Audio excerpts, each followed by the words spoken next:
security shutdowns of streets and federal buildings. Her proposal came on the same day federal authorities had asked for another traffic restriction in downtown D.C. Tom Sherwood is live for us with this story tonight. Hey, Tom.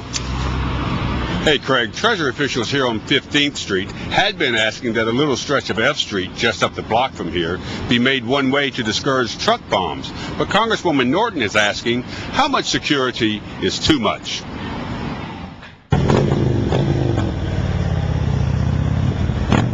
A heavy police presence is common in D.C. these days, and tons of awkward or ugly security barriers fill walkways and streets all around town. Is this good for deterring terrorists, and is it good for keeping the street open? What I have found, Tom, is no option gets explored except closing it down, shutting it off, closing off the public. The public paid for all of this. D.C. Congresswoman Eleanor Holmes Norton, a senior member of committees on federal buildings and homeland security, has had enough.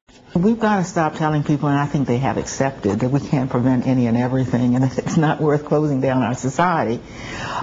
For all of the unknown, we've got to balance the unknown against what we do know. We do know this is an open society. She's asking Congress to create a presidential commission on making federal buildings safe and secure, but more open to the American public. It would be a presidential commission because it has to do not only with us first and foremost, because we're closed down more than anybody else, but the entire country is bewildered. We've got to have people sitting at the table beyond security people who simply cover their rear ends. Who can blame them? Norton was holding a hearing on security and freedom on the same day federal authorities were asking the city for its latest security concession, diverting traffic away from the downtown Treasury building by making F Street at 15th Street one-way east. What's their concern? The Treasury Department is concerned that vehicles traveling westbound here on F Street could reach a high rate of speed and then plow into the Treasury building, which is right behind us here at the intersection of 15th and F Streets. Now, just within the last hour, News 4 was told that Treasury has withdrawn that request for F Street. D.C. Councilmember Jack Evans, who represents this area, said that's a good thing. He said the terrorists likely wouldn't obey a one-way street sign anyway. Craig, back to you. All right. Tom Sherwood. Tom, thanks.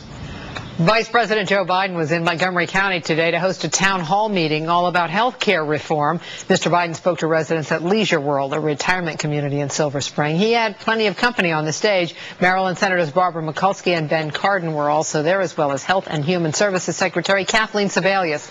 Mr. Biden assured the seniors in this group that health insurance reform would not hurt Medicare. Barack and I are absolutely, totally committed to protecting Medicare, securing that trust fund, and making sure another generation of Americans that follows our baby boom generation is able to have Medicare. Mr. Biden also warned that without health care reform, the Medicaid trust fund could run out of money in 8 years. Police have arrested 2 men in the murder of a 22-year-old Fairfax County woman. Erica Yancey was killed in November of 2008.